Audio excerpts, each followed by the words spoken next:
আজকে ভাত ঠান্ডা করতে দিয়েছিল দেখলাম। হ্যাঁ, তুই তো আবার গরম খেতে চাইবি না, না? আজ তো সকালে রান্না হয়নি। সে তো আমি জানি গো, কারণ আজ লক্ষ্মী পুজো হলো যে বাড়িতে। সেটাও আমি জানি।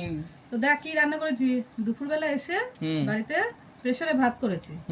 আর এই দেখ দেশের গাওয়া ঘি, মাসির গরুর একদম মাসির হাতের বানানো বুঝলাম, এই গাওয়া ঘি দিলাম। কিন্তু আজ যে নিরামিষ মা, খাওয়া যায় শোনা একটা দিন। হ্যাঁ, এবার দিয়ে দিলাম নুন, অল্প একটু নুন ছিটিয়ে দিলাম। ঘিটা দিলেই দেখবি স্বাদ হয়ে যাবে, আর কিচ্ছু লাগবে না। আর দেখ এখানে কি করেছি, কি গো? এটা পটল আর আলু ভাতে লঙ্কা দিয়ে নুন দিয়ে আর ঘি দিয়ে মেখেছি। বাহ। আর এটা দেখো কি আছে, এটা আছে টমেটো আলু ভাতে, একটু টকটক লাগবে। টমেটো আলু ভাতে, এটা কিন্তু সর্ষের তেল দিয়ে আর লঙ্কা দিয়ে মাখা। বাহ। আর এই নাও আজকে দিলাম দই, এটা মিষ্টি দই আর জল। এই হচ্ছে আজকে আমাদের দুপুরের খাবার।